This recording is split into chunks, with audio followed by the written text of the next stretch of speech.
পতিতালয়ের নচ্ছার বুড়ির একটা লিঙ্ক পেলাম, বুঝতে পারছো?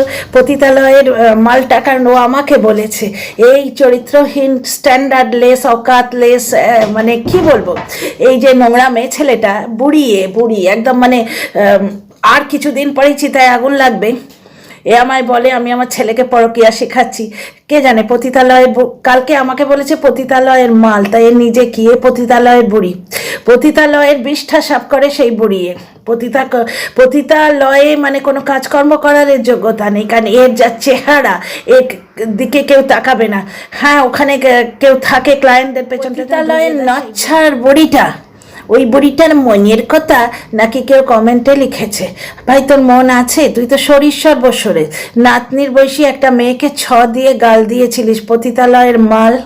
তুই ভুলে গেছিস কথাগুলো? কি পরিমাণ নোংরা, দুটো পয়সার জন্য তুই কি পরিমাণ নোংরামি করিস। এতদিন ধরে এখন জলনদীপকে বেঁচে এলো, জলনদীপকে বেঁচে খেয়েছে, এটা দর্শকরাই বলেছে, বুঝতে পারছো? আচ্ছা, এখানে কি বলছে যে টিনা তার জন্মদিনে দুদিন কোথায় ছিল সেটা তো সে দেখায়নি, তাই জন্যে নাকি আমার নামও নিয়েছে। তো আমার নাম না নিলে এর ভাত জোটে না। ভালো হয়েছে নাম, আমি একটা ভদ্র মানুষ, আমার নাম নিয়েছিস, তোর মুক্তি হবে। যা পাপ করলি এতদিনে আমার নাম 2-4 বার করে নিস, তোর মুক্তি হবে, বুঝতে পারছিস? যাই হোক, এই পতিতালয়ের মালটা বলছে যে টিনা জন্মদিনে কোথায় ছিল দেখায়নি। হ্যাঁ রে, মি টাইম কাটাতে গিয়ে জলনদীপ কোথায় ছিল দেখিয়েছে কোথায় ছিল? সিঙ্গেল বেড বলে দেখালো ডাবল বেড। হ্যাঁ, সেগুলো তো বলতে পারিস নি, যেই মুখে লাথি খেয়েছিস 2-3টে। আচ্ছা, একটা জায়গায় বলছে, ওই কথাটা বলেছিস কিনা জানি না, তবে কিছু তো করেছিস। জলনদীপ তোকে হেটার বলেছে, এবং লাইভেও শুনলাম তোরা জলনদীপের ক্ষতি করে দিচ্ছিস, ভার্চুয়ালি তোরা ক্ষতি করেছিস, তোরা জলনদীপের ক্ষতি করেছিস। লোকটাকে এত চড়িয়েছিস, কিছুদিন আগে অবধি চেটে সাপ করে দিতিস। তুই ওই পাঠশালায় পড়িসনি? তুই পাঠশালায় পড়েছিস আদৌ? তুই পাঠশালাতেই যাসনি কোনোদিন। দর্শক বন্ধু এসে বলছে যে এই নচ্ছার বুড়িটা নাকি বলছে, পতিতালয়ের বুড়িটা নাকি বলছে যে ও পাঠশালায়, আমি এই পাঠশালায় যাইনি। তুই পাঠশালায় যাসনি, ঘটনা এটা, তুই কোনো পাঠশালাতেই যাসনি। তো যাই হোক, তো এই বলছে টিনা বার্থডেতে কোথায় দুদিন ছিল সেটা দেখায়নি। কেন দেখাবে? একটা ব্লগার তার জীবনের প্রতিটি মুহূর্ত কি দেখাবে? একটা চরিত্রহীন, কালচারলেস, অকাতলেস, স্ট্যান্ডার্ডলেস একটা বুড়ি, ভয়ঙ্করী দেখতে, মাই গুডনেস কি বিচ্ছিরি। তো সেই বুড়িটা আমাকে বলেছিল পতিতালয়ের মাল আমি নাকি। সে কাকে সাপোর্ট করছে? যে আমার ছেলের গার্লফ্রেন্ড হিসেবে আমাকে বলেছে তাকে ও সাপোর্ট করছে, এবং সে এই কথাটাও বলেছে যে আমি আমার ছেলেকে মেয়ে ধরার জন্য ছেড়ে দিই না, যেমন ও ওর মেয়েকে ছেলে ধরার জন্য ছেড়ে দেয়, সেই রকম। কারণ বিনা পয়সায় বিয়েটা হয়ে যাবে, বুঝতে পারছো তো? বাড়িতে রোজগারে তো কেউ নেই, রোজগারে বলতে ওই ব্লগ, তো এই ব্লগে কি হবে না হবে আমার পেছনে বেশি লাগলে না, ওই ব্লগ করা ছুটিয়ে দেবো। তো যাই হোক, ব্লগের রোজগারে যাতে মেয়ের বিয়ে দিতে না হয়, ওই জন্য মেয়েটাকে ছেড়ে রাখে। তো ও চাইছে আমিও আমার স্টুডেন্ট ছেলেটাকে ছেড়ে রাখবো, না হলে আমার বাড়িতে জামাই আসবে, এবং আরও অনেক কথা বলেছে। সেগুলো কিন্তু এই নচ্ছার পতিতালয়ের মালটা জানেই না, জানে কিংবা জেনে শুনে বলেছে, কারণ এরা তো এক গোয়ালের গরু, এরা একসঙ্গে না নামলে এরা ভিডিও দিতে পারে না। তো এই দলটা একাঠা হয়েছে এখন কেস দিদির বিরুদ্ধে, কারণ কেস দিদি জলনদীপকে সাপোর্ট করেছে, জলনদীপ এদের হেটার্স বলে দিয়েছে। বলবে না কেন? জলনদীপ এদের হেটার্স কেন বলবে না? এখন এই ক্ষেত্রে আমি তো জলনদীপকে সাপোর্ট করছি, কারণ কি জলনদীপকে বেঁচে খেয়েছে এতদিন ধরে। ওরা যে জলনদীপকে বেঁচে খেয়েছে, এই কথাটা কিন্তু ওদের দর্শকরাই বলেছে, বুঝতে পারছো? এবার এখন এরা কাঁদুনি গাইতে এসছে যে তোমার হয়ে করি চুরি, তুমিই বলো চোর। জলনদীপকে ধ্বংসের পথে এরাই নিয়ে গেছে, দিনের পর দিন। বললো এই মূর্খ বুড়িটা এ জীবনে পাঠশালায় যায়নি। এই মূর্খ বুড়িটা কিছুদিন আগে পর্যন্ত কি চাটান চেটেছে, জলনদীপকে শুধু নয়, জলনদীপের পুরো পরিবারকে চেটে সাফ করে দিয়েছে, মানে ওদের চান করতে লাগে না এর চাটুনির চোটে। তো যাই হোক, তো এই অন্তর্জলি যাত্রার বুড়িটা যে পা বাড়িয়ে আছে কবরের দিকে, কবরে একটা পা লটকে আছে, সেই বুড়িটা বলছে যে আমি পায়ের জুতোকে কোনোদিন মাথায় তুলি না। তাহলে এতদিন কাকে মাথায় নিয়ে নাচছিলিস রে? তাহলে কে পায়ের জুতো? কাকে বলছিস? জলনদীপকে পায়ের জুতো বলছিস? এতদিন তো তাকে বেঁচে খেলি, তুই শুধু পায়ের জুতোকে মাথায় তুলিস নি, তুই হচ্ছিস ন্যামক হারাম। যে ব্লগারের হয়ে এতদিন ভিডিও করলি, যে ব্লগারকে নিয়ে তুই তোর চ্যানেলটাকে গ্রো করলি, আমি যখন চ্যানেল খুলেছিলাম তখন এইগুলোকে ভদ্রলোক ভেবেছিলাম। আমি তো জানি না যে এদের মুখের এইরকম ভাষা, এদের এরকম চ্যাংড়ামো, এদের এরকম নোংরামো আছে। এই বুড়িটা যে এইরকম বয়স্ক অবস্থায় দুদিন পরে কবরে যাবে, এই একটা নাতনি বয়সী মেয়েকে ছ আলি বলছে, তোমাদের মনে আছে? তারপরে ওয়াইটিতে পুরুষের পুরুষাঙ্গ যে নামটা, ল্যাটা যে নামটা, সেটাই অসভ্য চরিত্রহীন পতিতালয়ের বুড়িটাই বলেছে। প্রচণ্ড চরিত্রহীন, এ বড্ড কদাকার দেখতে এবং বয়স্ক হয়ে গেছে বলে এর এখন কোনো মনোবাঞ্ছা পূর্ণ হয় না। এ মানসিকভাবে চরিত্রহীন, মানসিকভাবে পতিতালয়ে আছে, এর মনটা পতিতালয়, বুঝতে পারছো? এমনি তো পতিতালয় থেকেই উঠে এসছে, কারণ পতিতালয় থেকে উঠে এসছে এই কথাটা ও আমাকে বলেছে। আমাকে যখন এই কথাটা বলেছে, ওর এই শিক্ষা দীক্ষা নিয়ে, ও তো পাঠশালাতেই যায়নি কোনোদিন, ও এইরকম নোংরামো করে সারা জীবন কাটিয়েছে, বুঝতে পারছো তো? না হলে বুড়ো বয়সে এরকম নোংরামো করতে পারে? একটা জিনিস দেখো, রোস্টিং করা আলাদা, কিন্তু মানুষকে পার্সোনাল অ্যাটাক করার নামে বিদ্যালয়ে থাকে এইগুলো বলা, এই জিনিসটাই বুড়ো বয়সে লোকে হরিনাম করে। ওর যা বয়স, 90-এর কোটায় বয়স, একদম মানে কি নোংরা মেয়ে ছেলে। তা এতদিন ধরে জলনদীপকে বেঁচে এলো, তাকে দিয়ে চ্যানেলটাকে গ্রো করলো। এর 2000 সামথিং চ্যানেল ছিল, এবং এত চরিত্রহীনের মতো কথা বলে, এত বাজে বাজে কথা বলে। এর আগে একটা চ্যানেল নাকি উড়ে গেছিল, নিজেই বলেছে। দর্শকরা বলছে যে জলনদীপকে বেঁচে খেলে এতদিন, এখন তার হেটার্স হয়ে গেছে। জলনদীপ একে তার হেটার্স বলছে এদের, এবং বলে দিয়েছে যে আর তাকে বেচতেও দেবে না। ব্লগার সবসময় মাথায় এটা রাখে যে কন্ট্রোভার্সি ক্রিয়েটার তাকে ঘিরে চ্যানেল গ্রো করছে, বুঝতে পারছো? এর আগেও তোমরা একটা কমেন্টে শুনেছো যে একজন বলেছিল যে একটা কন্ট্রোভার্সি ক্রিয়েটার বলে একজনের দরজা দেখিয়ে দিয়েছিল, তখনও কিন্তু ওয়াইটিতে ভয়ঙ্কর বাওয়াল এসছিল। তো কালকে লাইভে শুনেই নিলে তোমরা যে জলনদীপের হেটার্সদের পাশে কেউ নেই এখন আর। তো এরা এখন অনাথ হয়ে গেছে, মানে একজনের নাম নিয়ে, শুধু জলনদীপকে নয়, আর একজনের নাম নিয়ে এদের মিথ্যেগুলো, এদের গালিগালাজগুলো এরা বেঁচে চলেছে। এই মালটা পাঠশালাতেই যায়নি।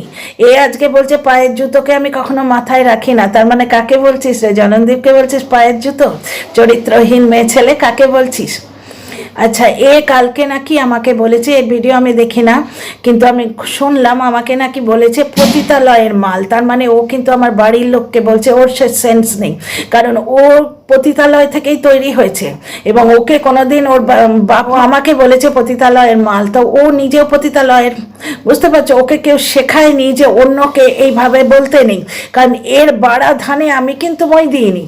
আমি একটা ব্লগারকে নিয়ে রোস্টিং করছি, আমার কন্টেন্টকে অপোজ করার অনেক রকম তরিকা আছে, কিন্তু এই অশিক্ষিত, ক্লাসলেস, স্ট্যান্ডার্ডলেস, ঔকাতলেস এই মাসিটা, এই যে পতিতালয়ের মাসিটা, সেটা জানে না, ঠিক আছে? তো যাই হোক, জলনদীপকে এতদিন বেঁচে খেয়েছে, এবার তার এগেনস্টে কথা বলছে। ব্যাপারটা হচ্ছে, টিনা জন্মদিনের সময় 2 দিন কোথায় ছিল সেটা তো বলেনি, এবং সেটা নাকি আমি বলিনি, আমার নাম নিয়ে বলেছে। এই চরিত্রহীনা পতিতালয়ের মালটা এইভাবে বলেছে আমাকে, যে আমি শুনেছি। এর ভিডিও আমি দেখি না, এর ভিডিও দেখলে পাপ লাগে, বুঝতে পারছো? এর ভিডিও দেখলে সংসারে অকল্যাণ হয়। সুতরাং আমি শুনেছি নাকি এইভাবে বলছে যে টিনা জন্মদিনের সময়, তার বার্থডের সময় 2 দিন কোথায় ছিল, ব্লগে দেখায়নি। ভাই, এই যে টিয়া পাখি ব্লগ দেয় না, টিয়া পাখি বলল যে লাস্ট যে গোলারুটি ব্লগটা তোমরা দেখেছো, ওটা কিন্তু কালকের 3 দিনের ব্লগ একাঠা করে দিয়েছে। ও যে দিচ্ছে, যুক্তিটা দিচ্ছে, ব্লগারের যুক্তিটা যদি মেনে নিই, এবার দর্শকরা 3টে ভাতের থালা দেখেছে, করেছে, সেটা আলাদা। যখন টিয়া পাখিকে নিয়ে কন্ট্রোভার্সি করব সেই ভিডিওয়ে বলবো, কিন্তু এখানে ব্লগারের যুক্তিটা যদি মেনে নিই, ও কিন্তু বলছে ওর হাজব্যান্ড কাছে নেই বলে ওর ব্লগ করতে ভালো লাগেনি, ও 3 দিনের ব্লগ একাঠা করে দিয়েছে। ব্লগাররাও মানুষ, তাদের অনেক সময় ইচ্ছে করে না। এই যে শ্রীভূমি থেকে টিনা এলো, শ্রীভূমি থেকেই এলো, সেই দিনই বোধহয় এক জায়গায় বলছে যে আমি আজ আর ব্লগ করবো না, মায়ের ভিডিওই চলুক। মানে তার ওই ঠান্ডায় আর ব্লগ করতে বোধহয় ইচ্ছে করছে না। বর্তমানে আমার যা শীত করছে, এখানে যা ঠান্ডা লেগেছে, মানে ঠান্ডা পড়েছে, এখন সিরিয়াসলি মনে হচ্ছে গরম গরম গরম মাংসের ঝোল ভাত খেয়ে লেপের মধ্যে ঢুকি। ব্লগাররাও মানুষ, তাদেরও এরকম ফিলিং হতেই পারে। সুতরাং সে তার জন্মদিনে কি করেছে না করেছে সে যখন ব্লগে দেখায়নি, সেটা নিয়ে বলার প্রশ্ন ওঠে না। এই যে লোকটা মি টাইম নিতে একটা ঢাউস ব্যাগ নিয়ে গেল, এবং এদের মধ্যে একটা চরিত্রহীন নোংরা মেয়ে ছেলে, সে আমাকে বলল আমার বর মি টাইম কাটায়, আমার বর মি টাইম কাটায়, আমার বরের পয়সা আছে তাই কাটায়, তোর বর তো বেকার বসে আছে তাই তোর বরের পয়সা নেই, তোর বর ওই যাকে থাক। তো আমি তো তোর স্ট্যান্ডার্ডে নই না, তুই তো অকাতলেস কচি বয়সে পরের ছেলের মাথা চিবিয়ে খাওয়া একটা বুড়ি, বুঝতে পারছিস? আর কি ভেবেছিলিস যে জলনদীপের হয়ে একটুখানি তোকে দেখে নেবো, অমুক তমুক বলে বলে দিবি, তোর এই আঙুলটা মুছড়ে না তোরই পেছনে ঢুকিয়ে দেবো, বুঝতে পারছিস? ভদ্র মানে দুর্বল ভাবিস না, ভাবিস যে ভদ্রতা মানে দুর্বলতা। যাই হোক, আমি কোনোদিন এই ভাষায় রোস্টিং করতে চাইনি, কিন্তু আমার ফ্যামিলি মেম্বার বললে তোর প্রত্যেকটা ফ্যামিলি মেম্বারের তাদের জায়গাটা দেখিয়ে দেবো, বুঝতে পারছিস?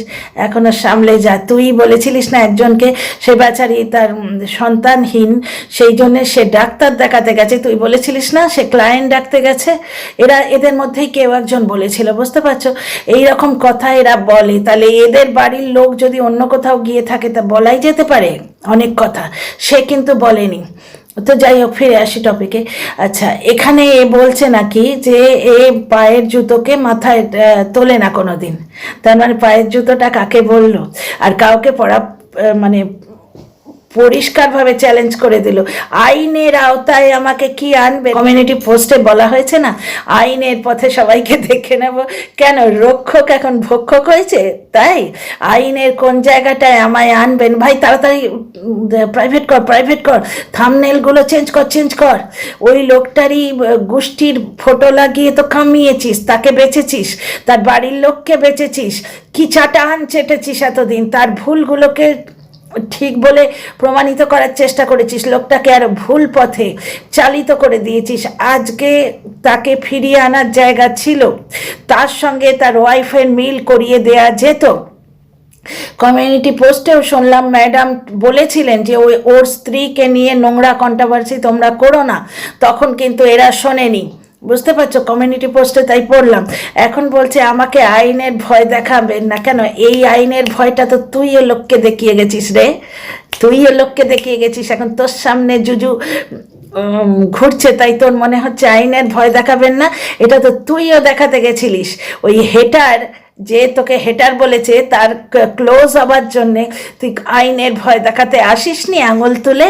যেন তোর বাড়ির লোককে আমি বলেছি, একটা ব্লগার একদল কন্টেন্ট ক্রিয়েটার তাকে অপোজ করবে, তো একদল কন্টেন্ট ক্রিয়েটার তাকে সাপোর্ট করবে। ঘটনাটা হচ্ছে এই দুদিকে দুটো গোলপোস্ট আছে, কেউ বলটা মানে এদিকের গোলে ডালবে, তো অন্য দল বলটা এদিকের গোলে ডালবে। এরা কি করছে জানো? সেই ফুটবল নিয়ে যে খেলা হয়, সেই খেলায় লাথিটা বলে না মেরে একজনকে কামড়াতে আসছে, বুঝতে পারছো তো? ঠিক তাই হয়েছে। আজকে ওই রক্ষকের মানে ভরসায় যাচ্ছে তাই নাচন করে গেছিস, মুখ উলঙ্গ মেয়ে ছেলে, নোংরা বুড়ি, পতিতালয়ের বুড়ি। আমাকে বলেছিস তুই পতিতালয় থেকে উঠে এসছিস, মানে তুই আমার বাবা মাকে বলেছিস ভার্চুয়ালি না রে? তোর বাপ মা আছে? তোর বাপের ঠিক আছে? তোর বাপের পরিচয় আছে? তো তোর বাপ মা আছে? তো যাই হোক, তুই যখন বলেছিস তোর গালে জুতো মারতে আমার দেরি লাগবে না, কিন্তু তোর মতো চরিত্রহীন অকাতলেস ক্লাসলেস মহিলাকে জুতো মারলে না জুতোটা ফেলে দিতে হয়। তো যাই হোক, এতদিন পায়ের জুতো মাথায় নিয়ে নেচেছে, এখন সেই জুতো এর মুখে পড়েছে। এ বলছে আমি পায়ের জুতো মাথায় নিয়ে নাচি না। পায়ের জুতো কাকে বললো? মানে এর গালে এখন জুতো পড়েছে, এখন বুঝতে পেরেছে। এর পেছনে লাথ পড়েছে, এ এখন বুঝতে পেরেছে কাকে কাকে এরা সাপোর্ট করে। দেখো, এ আমাকে বলছে পতিতালয়ের থেকে উঠে এসছি আমি, অথচ এমন একটা নোংরা পতিতালয়ের মালকে সাপোর্ট করছে যে আমাকে আমার ছেলের গার্লফ্রেন্ড বলেছে। কিরাম চরিত্রহীন নোংরা চরিত্রের বুড়ি দেখো, কিরাম নোংরা চরিত্রের বুড়ি দেখো, বুড়ো বয়সে এরকম কথাবার্তা বলছে। তা এখন কি বলছে? যে আমাকে আইনের ভয় দেখাবেন না, আমি কোথায় ভুল করেছি সেটা দেখিয়ে দিন। ব্যাপারটা হচ্ছে তোকে ভুল করাটা দেখানোই যাবে না, কারণ তোর সবটাই ভুল। তোর সবটাই ভুল, বুঝতে পারছিস? প্রতিটা কথা তোর ভুল, তোর কোথাও কোনো ঠিক নেই। ও আবার কমেন্ট পিন করে দিয়েছে, মানে কমেন্ট কোথাও পিন করে দিয়েছে, আর এক জায়গায় বলছে উফ, আর তুইও এলি। আয় আয় বলে নে, আমি এডিট করবই, আয় এডিট করবই তো, কি চাই? কিছু না, একবার চার্জ দেখতে এসেছিলাম। দেখ দেখ দেখ, আমি তো এডিট করবই। অ্যাকচুয়ালি এইখানে বসলে না বড় ভুল হয়ে যাচ্ছে রে, তোর দোষ নেই, আমারই দোষ। একটা বন্ধ করবে, একটু কথা আছে আমার একটা। বললাম তো, জলনদীপ এদের যেই হেটার বলেছে, এই মহিলাকে স্পেশালি এই মহিলাকে উদ্দেশ্য করে নাকি বলেছে, ওয়াইটিতে লোকে বলছে, কারণ জলনদীপের যে ভিডিও ক্লিপটা চালিয়ে দিয়েছে যারা, মেনলি তাদের এগেনস্টেই এ কথাগুলো বলেছে। সত্যি তো, ওই ব্লগারটাকে তোরা বেচে খাবি, আবার ওরই জিনিস ওরই লোগো ইউজ করবি, ঠিক যেমন সৌমালির এগেনস্টে করতো। সৌমালির এগেনস্টে বলবে, অথচ সৌমালির ট্যাগ ইউজ করবে, তারই থাম্বনেল ইউজ করবে। মানে এরা মগের মুলুক ভেবে নিয়েছিল, এবং সেই মগের মুলুকে বড্ড নেত্য করে নিয়েছে, বুঝতে পারছো তো? এখন হয়েছে সেই মগের মুলুক যার জন্যে ভেবেছিল, এখন সেই আইনের ভয়টাই নিজেদের পেছনে ঢুকেছে। আইনের ভয় দেখাবেন না ভাই, এই আইনের ভয় দেখিয়ে এতদিন তো তোরাই রাজ করতিস, ঠিক হয়েছে। রক্ষক এখন ভক্ষক হয়েছে না, কারণ তোরা সবাই মিলে রক্ষকের এগেনস্টে গেছিস, রক্ষকের এগেনস্টে গেছিস, এতদিন সেই মানুষটাকে তোল্লাই দিয়েছিস, কারণ তার মানে তোদের ভুলটা তিনি দেখেননি, তাই তিনি বারবার বলছিলেন যে ওয়াইটিতে বাজে কথা বলা যাবে না, কিন্তু তিনি নিজের দলের বিরুদ্ধে বলতে পারছিলেন না, এই কারণেই এই যে তোরা দলবদ্ধভাবে অ্যাটাক করবি, দলবদ্ধভাবে এখন যেমন নেমেছিস, যে আজকে জলনদীপের ভুলগুলো ধরিয়ে দেবার নামে তোরা তাকে নেগেটিভভাবে কন্টেন্ট করে তাকে খেতে গেছিস। এতদিন পজিটিভভাবে বেঁচে নিজেদের চ্যানেল দাঁড় করালি, এখন নেগেটিভভাবে বেঁচে তার দর্শকদের তারই এগেনস্টে উস্কাচ্ছিস। তোরা ভার্চুয়ালি ভুল ধরার নাম করে জলনদীপের নেগেটিভ কন্টেন্ট করে জলনদীপের দর্শকদের তোরা উস্কাচ্ছিস, এবং তোদের সঙ্গে অ্যাটাচড যে দর্শকরা, ইমোশনালি অ্যাটাচড, তাদের তোরা কায়দা করে উস্কে দিচ্ছিস জলনদীপের এগেনস্টে। সেটা সেই ব্লগার বুঝতে পেরে সে তার যে আশীর্বাদের হাত তোদের মাথায় ছিল সেটি টেনে নিয়েছে। এই তো হয়েছে, ঠিক আছে না? আর তুই নিজের ভুল ধরার কথা বলছিস, তোর পুরোটাই ভুল, তোর কোথাও কোনো ঠিক নেই। তো ডিয়ার ফ্রেন্ডস, এই ভিডিও এইটুকুই। তোমাদের কেমন লাগলো ভিডিওটা কমেন্ট করে জানিও।